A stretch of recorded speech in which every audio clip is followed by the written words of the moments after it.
Good afternoon to all.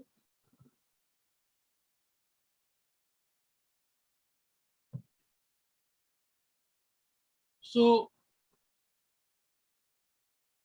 thank you very much for your responses.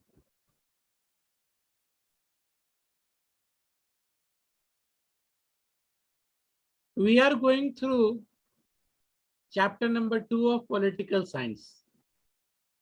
Political science में chapter number 2 का अध्ययन हम लोग कर रहे हैं. The name of the chapter is Constitutional Design. Constitutional Design. Chapter के शुरू में साउथ अफ्रीका का जिक्र है और हम लोगों ने उसका कुछ अध्ययन कर लिया है. In chapter number 2, Constitutional Design, the chapter starts with South Africa.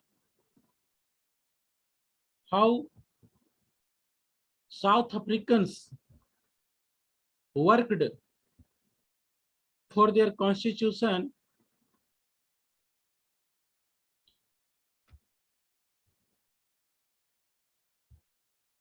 Late से. तो देखो बच्चों, जो चैप्टर है ऑफलाइन में हम लोगों ने 2 क्लास इस चैप्टर को अब तक दे चुके हैं और हम लोगों ने अब तक यह जाना है. We already studied so far how Nelson Mandela struggled, how South Africans, the blacks of South Africans, the non-whites struggled against apartheid, against segregation. South Africa में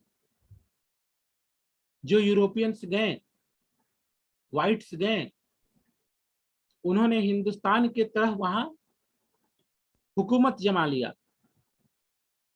लेकिन एक डिफरेंस था कि व्हाइट्स वहां सेटल होने लगे और वे रेशियल डिस्क्रिमिनेशन की पॉलिसी ऑफिशियल लेवल पर अपनाया उन्होंने. और साउथ अफ्रीका का जिक्र अक्सर हम हिंदुस्तानी करते हैं क्योंकि हिंदुस्तान में 2 अक्टूबर एक इम्पॉर्टेंट डेट है. 2 अक्टूबर, 2 अक्टूबर. और जब भी 2 अक्टूबर की जिक्र आती है, निश्चित महात्मा गांधी को लेकर के जिक्र आती है और महात्मा गांधी का जिक्र जब भी होता है तो हम साउथ अफ्रीका में उनके कार्यों को याद करते हैं और उस घटना को याद करते हैं विशेष रूप से जब उनके साथ ट्रेन यात्रा के दौरान भेदभाव होता है. टिकट होती है फिर भी फर्स्ट क्लास कंपार्टमेंट से उनको बाहर निकाल दिया जाता है, ट्रेन से उतार दिया जाता है क्योंकि फर्स्ट क्लास कंपार्टमेंट में ट्रेवल करने का अधिकार केवल गोरे लोगों का था. तो साउथ अफ्रीका की जो ये कहानी है जहां गोरे लोगों ने ब्लैक्स के साथ भेदभाव किया, वो काफी नजदीक की कहानी हम हिंदुस्तानियों के लिए है. अब देखो आगे बढ़ते हैं. हमें आगे बढ़ना है page number, just a minute, page number 2020. तो जितनी बातें हम लोगों ने डिस्कस किया है, now let's move from there.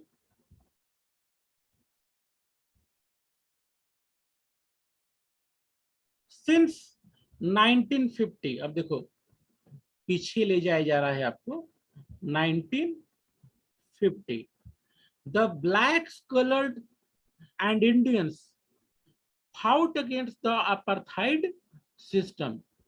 जो रेशियल भेदभाव का सिस्टम था अपार्थाइड, उसके विरुद्ध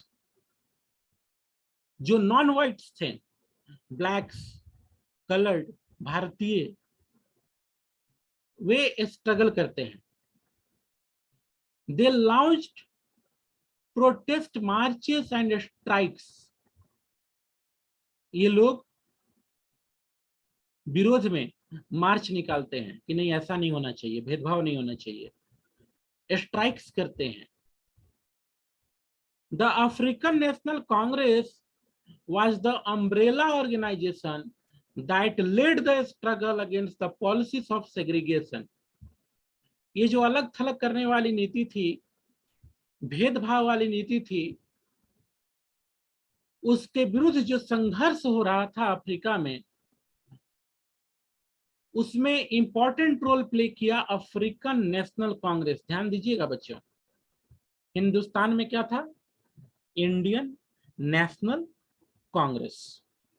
भारतीय स्वतंत्रता संग्राम में महत्वपूर्ण भूमिका रही इंडियन नेशनल कांग्रेस की। अफ्रीका में अफ्रीकन नेशनल कांग्रेस। तो ये अम्ब्रेला ऑर्गेनाइजेशन थी। अम्ब्रेला ऑर्गेनाइजेशन मतलब एक ऐसा संगठन जिसके नेतृत्व में बहुत सारे दूसरे छोटे संगठन हो और वे अलग अलग एरिया में काम करते हैं, अलग अलग एरिया में काम करते हैं। कोई स्टूडेंट के बीच में, कोई पॉलिटिक्स में, कोई डिफेंस में,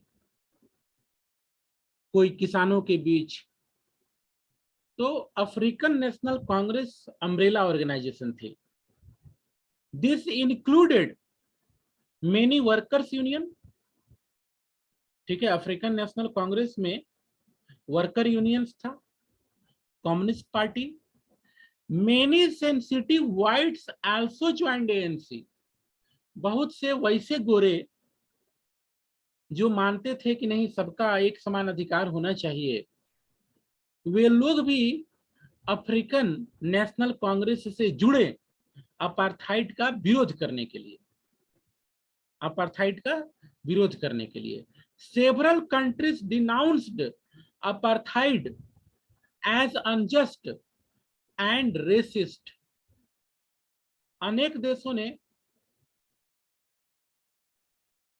इस बात को स्वीकार किया, लोगों ने, देशों ने घोषणाएं कर दी कि जो साउथ अफ्रीका में हो रहा है वह अन्याय है, नस्ल भेद है। But the white racist government continued to rule by detaining, torturing and killing thousands of blacks and colored people। अब जो गोरे वहां थे वे पावर में थे।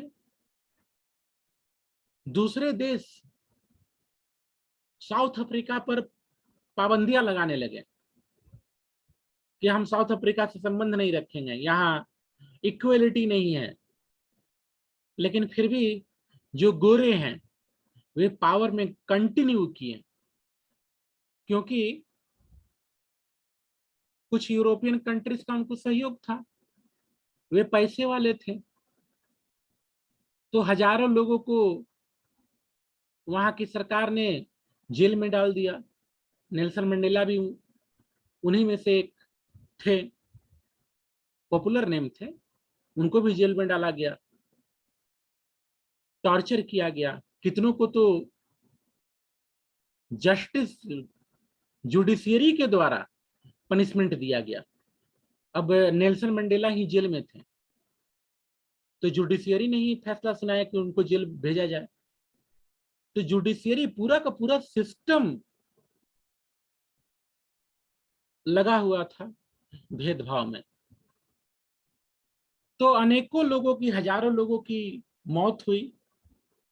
ठीक है, मौत हुई, बेहतर है कि उनका कत्ल किया गया व्हाइट्स के द्वारा। ऐसा कहना बेहतर है। सत्ता में व्हाइट्स बने रहें, इसके लिए उन्होंने कई लोगों का कत्ल किया, हजारों हजार लोगों का। तो इस तरह से व्हाइट सत्ता में बने रहे।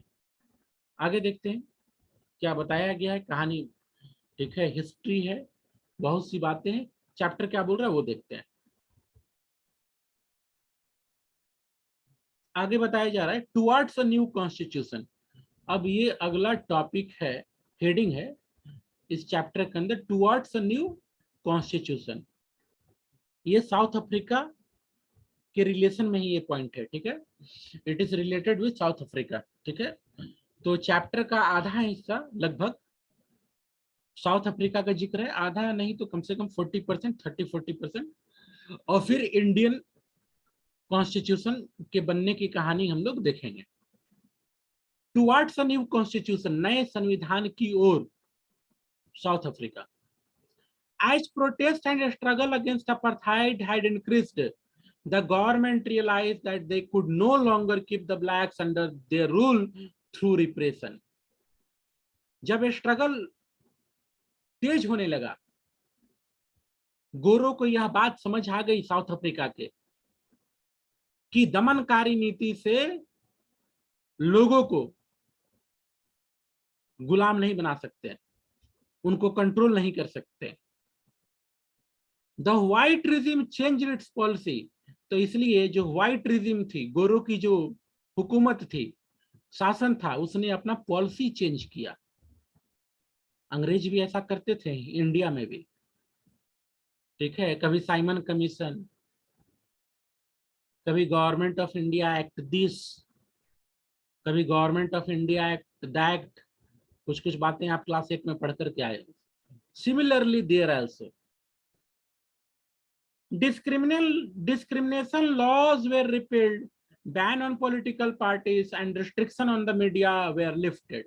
तो ये लोग कुछ कुछ अब सुधार करने लगे गोरे, ठीक है, क्योंकि वो बात को समझे कि रिप्रेशन के जरिए, ठीक है, ज्यादा दिन शासन नहीं किया जा सकता, बल्कि इसका उल्टा क्या होगा, लोग अगर क्रांति पे उतर आए, और कुछ लोग उतर गए थे, बंदूक उठा लिए थे, तो इससे भी भयभीत हुए गोरे कि सब लोग बंदूक उठा लेगा, तलवार उठा लेगा, डंडा उठा लेगा, तो हम लोग का तो जीना मुश्किल हो जाएगा। तो कुछ कुछ सुधार करते रहो।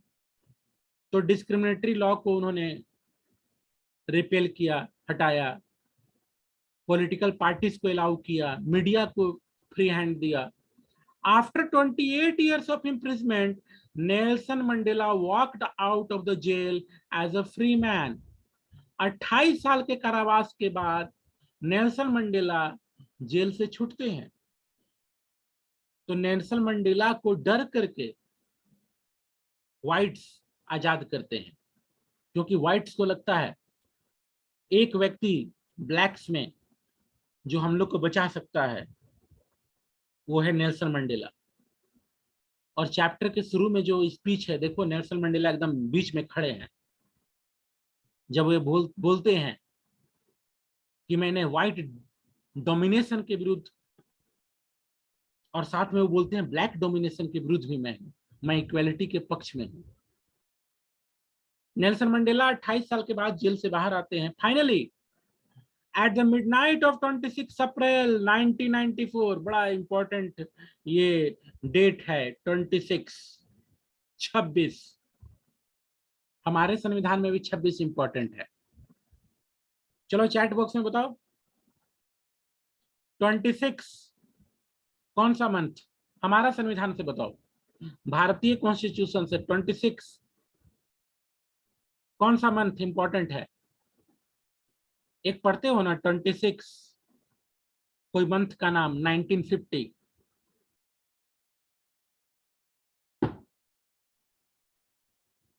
ठीक है, यस आराध्या, जनवरी, ठीक है, 26 जनवरी 1950 भारत का संविधान लागू हुआ।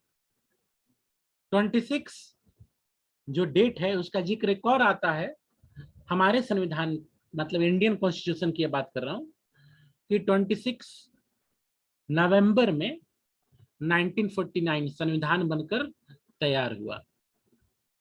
साउथ अफ्रीका की कहानी जो है हमसे काफी कुछ जुड़ी हुई है। यह डेट भी उस जुड़ाव का शायद एक ठीक है नतीजा हो। है 26 अप्रैल 1994, यह वह तारीख है।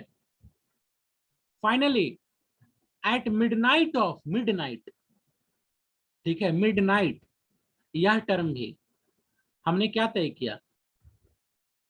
हमने तय किया 14 अगस्त की मध्य रात्रि, 15 अगस्त हो गया। मिडनाइट, कुछ ऐसे शब्द होते हैं जो बहुत कुछ याद दिलाते हैं, ठीक है, कुछ अपनी कुछ पराई। तो ये साउथ अफ्रीका का जिक्र है, मध्य रात्रि 26 अप्रैल 1994। क्या हुआ? New national flag of the Republic of South Africa was unfurled, marking the newly born democracy in the world. 26 अप्रैल 1994 नया झंडा साउथ अफ्रीका का फहराया गया, और यह जो नया झंडा है वो प्रतीक था कि दुनिया में एक नया डेमोक्रेटिक देश उदय हुआ है जिसका नाम है South Africa. The apartheid government came to an end, वह भेदभाव वाली सरकार का अंत हुआ। Paving way for the formation of a multi racial government. Paving way माने रास्ता साफ हुआ, ठीक है, रास्ता बनाया गया। किस चीज के लिए रास्ता बना? यह रास्ता साफ हुआ, ठीक है, मल्टी रेशियल गवर्नमेंट, एक ऐसी सरकार जिसमें सभी बहुत से रेस के लिए जगह था। ब्लैक्स थे, व्हाइट्स के लिए भी जगह बना, coloured people, Indian origin people नई सरकार में शामिल हुए। पहले केवल गोरे सरकार का हिस्सा होते थे। तो साउथ अफ्रीका पर हिंदुस्तान ने भी पाबंदी लगाया था। मुझे याद है क्रिकेट में भी साउथ अफ्रीका पर पाबंदी लग गया। ये जो गोरे हैं यूरोप वाले, ये कुछ समय तक खेलते रहे क्रिकेट, लेकिन जब प्रेशर बना तो उन लोगों ने भी साउथ अफ्रीका से संबंध अपने खत्म किए कि जो वहां भेदभाव हो रहा है सही नहीं हो रहा है। तो जब उनके ऊपर से बैन हटा, जब यह तय हो गया कि भेदभाव सरकार नहीं करेगी, तब साउथ अफ्रीका से हमने वापस अपने संबंध जोड़े। और साउथ अफ्रीका जब वापस इंटरनेशनल क्रिकेट में आता है तो पहला देश जहां साउथ अफ्रीका मैच खेलने जाती है वह देश हिंदुस्तान था। साउथ अफ्रीका की टीम इंडिया आई थी। डीडी नेशनल पर मैच का प्रसारण उस समय डीडी नेशनल ही था। ये बाकी जो चैनल्स हैं ना आज वाले, जी न्यूज या फिर ये आज तक, एबीपी न्यूज, ये तो उस समय अभी न्यूली बॉर्न थे, वो लगभग उनका शुरुआत था। तो डीडी नेशनल ही मेन चैनल था हम लोगों के लिए, अधिकतर हिंदुस्तानियों के लिए। तो प्रसारण किया गया, उसमें एक प्लेयर आया था डिविलियर्स। अभी भी कोई डिविलियर होगा, वो हम अपने समय की बात करें 1990s के, बहुत फास्ट बॉलिंग उसका होता था। तो साउथ अफ्रीका पर जो पाबंदियां लगी दूसरे देशों का, उसने भी प्रेशर बनाया। एक तो इंटरनेशनल प्रेशर, और इंटरनेशनल प्रेशर से भी महत्वपूर्ण था कि ब्लैक्स अपने राइट्स के लिए उठ खड़े हुए थे, और उन ब्लैक्स में कुछ लोगों ने हथियार उठा लिए थे। तो गोरों का डर था कि हम मारे जाएंगे अगर सुधार नहीं किए तो। वापस आते हैं टॉपिक पर, ये कुछ कुछ बातें ध्यान में आती हैं तो बताते चलता हूँ, ठीक है। कुछ कहानियां शायद आपके माता पिता के पास भी हो। जैसे मैंने अभी क्रिकेट की बात की कि जब उन पर पाबंदी हटा तो साउथ अफ्रीका सबसे पहले इंडिया का आया। तो आप भी अगर अपने फादर वगैरह से पूछो तो शायद उस मैच की यादें उनके पास हों, क्योंकि बहुत फास्ट बॉलिंग होती थी साउथ अफ्रीका की ओर से। काफी फास्ट। ठीक है, वो टेलीविजन में भी लगता था कि काफी अच्छी तेज गेंदबाजी उनकी ओर से हो रही है, और गोरे ही आए थे खेलने के लिए। ठीक है, उनके टीम में। और जिम्बाब्वे भी देखो, जिम्बाब्वे में भी अधिकतर लंबे समय तक गोरे महत्वपूर्ण रहे क्रिकेट में या दूसरे और फील्ड में। तो वही हाल साउथ अफ्रीका का भी था। तो चीजें तो बदली, लेकिन फिर भी टीम में प्रमुखता से गोरे व्हाइट्स थे। अब आज तो क्रिकेट नहीं देखता हूं, पर आज भी हो सकता है उनका दबदबा हो ही। खैर, वापस आते हैं अपने पॉइंट पर। तो नई सरकार बनी, मल्टी रेशियल गवर्नमेंट, सभी रेस के लिए वहां जगह थी। How did this come about? Let us here Mandela, the first president of this new South Africa. ये जो नया साउथ अफ्रीका हमारे सामने था, मंडेला उसके राष्ट्रपति थे, उसके राष्ट्रपति थे। ठीक है, Mandela became, Nelson Mandela, the first president of the new South Africa. तो अब नेल्सन मंडेला को सुनते हैं। एक अगेन उनका एक स्पीच का हिस्सा यहाँ दिया हुआ है। नेल्सन मंडेला बोल रहे हैं, हिस्टोरिकल एनिमीज, ध्यान देना। ठीक है, हिस्टोरिकल एनिमीज, हिस्टोरिकल इतिहास से दुश्मन, ऐतिहासिक दुश्मन, एनिमी शत्रुता इतिहास से है, प्राचीन समय से। प्राचीन नहीं मतलब पुराने समय से, पीछे से। Historical enemies succeeded in negotiating a peaceful transition from apartheid to democracy. Nelson Mandela बोल रहे हैं, उनके भाषण का यह हिस्सा है कि हिस्टोरिकल एनिमीज सक्सीड हुए, सफलता प्राप्त किए नेगोशिएट करने में, बातचीत करने में, कुछ मेरी बात कुछ आपकी बात। पीसफुल ट्रांजिशन, शांतिपूर्ण बदलाव, सत्ता का बदलाव।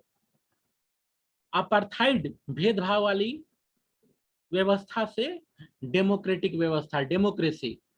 Exactly because we were prepared to accept the inherent capacity of goodness in one another. Nelson Mandela बोल रहे हैं, ऐसा हम कर पाए क्यों? क्योंकि हम तैयार थे एक दूसरे की अच्छाई को स्वीकार करने के लिए। हमने एक्सेप्ट किया, ब्लैक्स ने एक्सेप्ट किया, गोरे में कुछ अच्छाई है। गोरों ने एक्सेप्ट किया, ब्लैक्स में या दूसरों में भी अच्छाई है। तो ऐसा करके हम नेगोशिएट कर पाए। ठीक है, negotiating. My wish, Nelson Mandela बोल रहे हैं, मेरा विश है that south Africa Africans never give up on believing in goodness, that they cherish that faith in human being is cornerstone of our democracy। Nelson Mandela बोल रहे हैं कि south Africa का जो लोकतंत्र है उसका कॉर्नर स्टोन है, कॉर्नर स्टोन। ठीक है, बड़ा इंपॉर्टेंट होता है बिल्डिंग में कॉर्नर स्टोन। आप देखते हो घर बनता है, चारों तरफ पिलर देते हैं, तो उसी तरह से कॉर्नर स्टोन है डेमोक्रेसी का, साउथ अफ्रीका का डेमोक्रेसी का। क्या चीज, कौन सी बात? कि हम एक दूसरे के गुडनेस में बिलीव करते हैं। ठीक है, अच्छाई में। तो नेल्सन मंडेला का स्पीच का यह हिस्सा, after the emergence of new democratic South Africa, black leaders appealed to fellow blacks to forgive the whites. जब सिस्टम बदलाव हुआ, सबकी सरकार बनी, जो ब्लैक्स लीडर थे उन्होंने अपने लोगों से अपील किया, माफ कर दीजिए गोरों को। अंग्रेजी शासन में, गोरे शासन में जो हुआ उसके लिए उनको माफ कर दीजिए। Forgive the whites for the atrocities, जो उन्होंने भेदभाव किया, जो उन्होंने रेस के आधार पर हमसे ब्लैक से या दूसरे नॉन वाइट से अत्याचार किया उन्होंने, फॉरगिव देम, माफ कर दीजिए उनको। They had committed while in power, ठीक है, ये ब्लैक्स लीडर्स ने अपील किया अपने लोगों से कि सत्ता में रहते हुए उन्होंने जो पाप किए, जो उन्होंने भेदभाव किए, उसके लिए उनको माफ कर दिया जाए। दे said let us build a new South Africa, एक नया साउथ अफ्रीका का निर्माण करते हैं जो इक्वलिटी पर बेस हो। यही सबसे खूबसूरत बात होती है। अब कुछ लोग क्या होते हैं कि हमको पत्थर मार दिया, मारो उसको भी पत्थर, कान काट लिया तो उसका भी कान काट लो। ऐसे समाज का निर्माण नहीं हो सकता। समाज का निर्माण तो तभी होगा जब कोई ना कोई किसी को माफ करने को तैयार हो। तो बड़ा खूबसूरत ये लाइनें हैं। और समाज का निर्माण कहीं भी देखोगे, कहीं भी देखोगे, अभी आज के डेट में रसिया यूक्रेन में झगड़ा, युद्ध चल रहा है, क्या होगा लास्ट में? लास्ट में तो पीस होगा ही होगा। अल्टीमेट ट्रूथ पीस ही है। वर्ल्ड वार 1 हुआ, क्या कोई खत्म हो गया? अगर कोई एक हिस्सा खत्म होगा, दूसरे हिस्से पे भी फर्क पड़ेगा। वर्ल्ड वार 1 लास्ट में ट्रीटी हुई, उस ट्रीटी में कमियां थी। वर्ल्ड वार 2 जब खत्म हुआ, उस कमियों को दोहराया नहीं गया। इतिहास इसी के लिए होता है, सीखने के लिए। बहुत खूबसूरत बात है, साउथ अफ्रीका में ये बातें चल रही हैं, ठीक है, कि ब्लैक्स लीडर अपील कर रहे हैं कि माफ कर दिया जाए जो गोरे ने किया अपने शासन में। They said let us build a new South Africa based on equality of all races and man and women, on democratic values, social justice हो, सामाजिक न्याय, ह्यूमन राइट्स।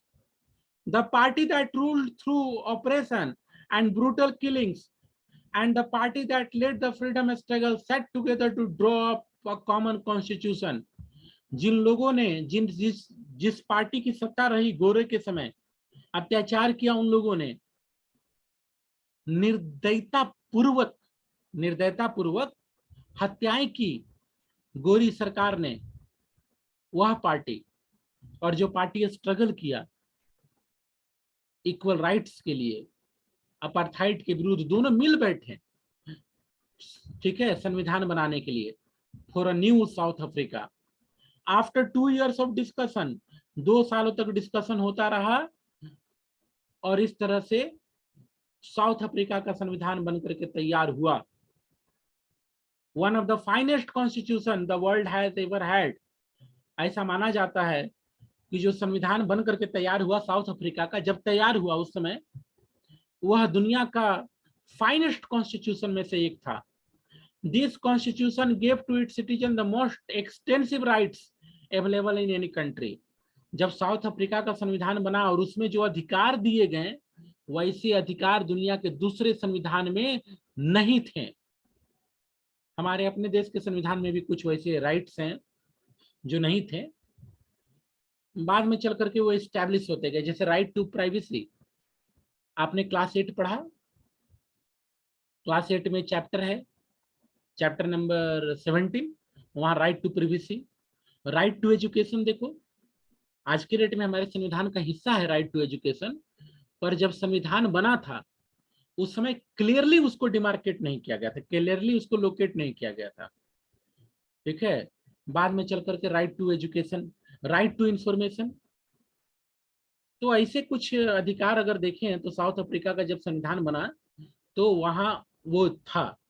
तो इसलिए बोला गया कि दुनिया के फाइनेस्ट कॉन्स्टिट्यूशन में से एक था जब उस संविधान का निर्माण हुआ। आज के डेट में क्या पोजीशन है वो अध्ययन करने की आवश्यकता है कि साउथ अफ्रीका की प्रेजेंट सिचुएशन क्या है। अभी कुछ वर्ष पहले, मुश्किल से 1.5-2 साल होता होगा, साउथ अफ्रीका की स्थिति एक बार फिर से टेंशन वाली थी, ठीक है। कुछ वहां डेवलपमेंट्स ऐसे थे कि समाज में तनाव थी, और ये उतार चढ़ाव होते रहता है। खैर, जब संविधान बना, ऐसा माना जाता है फाइनेस्ट कॉन्स्टिट्यूशन था साउथ अफ्रीका का। कुछ ऐसे राइट्स दिए गए जो एक्सटेंसिव थे, ठीक है, वो आगे बढ़ करके थे, दूसरे देश के संविधान में उन अधिकारों का जिक्र उस समय नहीं था, बाद में आते चला गया। Now together they decided that in search for a solution to the problem, nobody should be excluded, no one should be treated as a demon. ऐसा तय किया गया कि किसी समस्या का समाधान में किसी को राक्षस नहीं माना जाएगा, सब कोई मिल बैठ करके समस्या का समाधान निकालेंगे।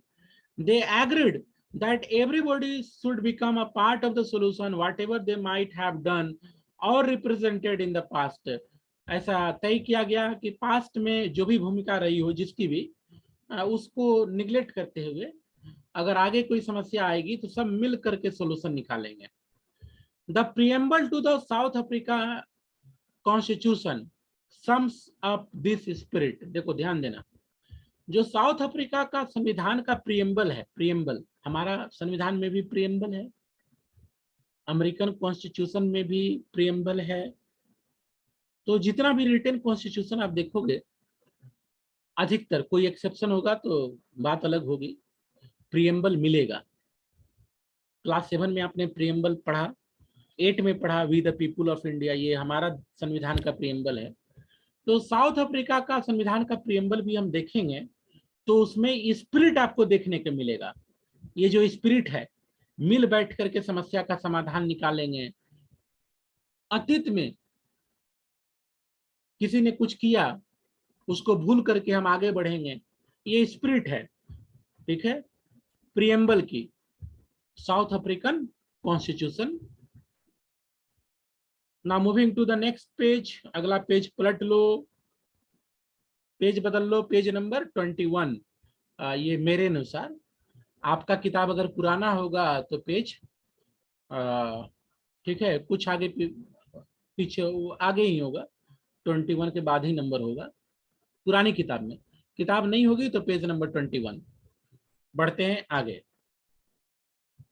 The south African constitution inspires Democrats all over the world. South Africa के संविधान ने डेमोक्रेट्स को, लोकतंत्र की बात करने वाले लोगों को इंस्पायर किया पूरी दुनिया में। A state denounced by entire world till 1994। 1994 तक हमने संबंध काटे हुए थे साउथ अफ्रीका से। क्यों? क्योंकि वहां रंग भेद था, ठीक है।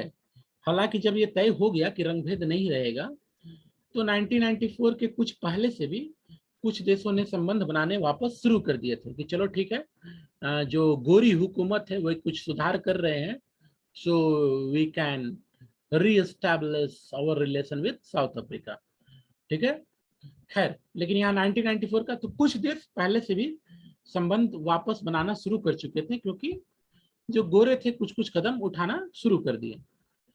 खैर, 1994 तक साउथ अफ्रीका से अधिकतर देशों ने अपने संबंध काटे हुए थे कि अनडेमोक्रेटिक देश है, यहाँ डेमोक्रेसी नहीं है।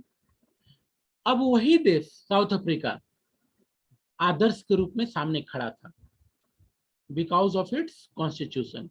What made this change possible was the determination of the people of South Africa to work together. ये बदलाव का कारण क्या था? साउथ अफ्रीकन लोगों का यह डिटर्मिनेशन, दृढ़ संकल्प कि हम साथ मिलकर के काम करेंगे, हम जो कड़वे अनुभव हैं, ठीक है, उसको तब्दील करेंगे into binding glue of a rainbow nation. Rainbow nation, ध्यान देना, देखो बच्चों ये सब अंग्रेजी है, ठीक है, लिखने का तरीका। ये हिंदी में भी आप लोग पढ़ते होंगे, वो हिंदी में क्या बोलते हैं, अलंकार वगैरह बोलते हैं, अलंकार है, कुछ और भी बातें हैं, मैं तो अब भूल गया, काफी समय हो गया हिंदी ग्रामर पढ़े हुए। अंग्रेजी में भी आप पढ़ते होंगे, तो वो एडजेक्टिव, विशेषण, ठीक है, उपमा देना, अलंकार होता है, बहुत कुछ होता है। तो ये शब्द देखो, रेनबो नेशन, ठीक है, रेनबो नेशन। तो रेनबो नेशन मतलब ये नहीं कि वहां पानी पड़ गया रेनबो पड़ गया, नहीं, रेनबो नेशन। क्यों? मल्टी रेस, गोरे काले कलर्ड, हम हिंदुस्तानी भी बहुत लोग वहां पहुंच करके वहां के बासिंदे हो गए थे, अंग्रेज ले गए थे अपने साथ में। तो इसलिए बोला गया रेनबो नेशन, रेनबो। हमारा भी देश रेनबो है, ठीक है। हम अलग अलग स्किन के हैं, बिहार वाले अलग स्किन के हैं, हमारे तमिल भाई बहन उनका स्किन कलर, या फिर जो जम्मू कश्मीर में है उधर नागालैंड की तरफ, तो हम भी रेनबो नेशन है, ठीक है, इस मामले में, ठीक है। तो rainbow nation speaking on the south African constitution, Mandela said, Mandela का एक बार फिर से यहाँ पर भाषण का एक हिस्सा दिया गया है, हम लोग अगले क्लास में देखेंगे, ठीक है। We will see it in next class. हम लोग इसी बात से आगे बढ़ेंगे, इसी पैराग्राफ से, रेनबो वाले शब्द से। That's all in today's class. कोई क्वेश्चन हो तो व्हाट्सएप पर भी भेज सकते हो, पर्सनली भी मुझे व्हाट्सएप कर सकते हो, ठीक है। Thank you very much to be with me. Have a nice day, God bless you all. ईश्वर सबका कल्याण करे, ठीक है, सबको अपना आशीर्वाद ईश्वर दे।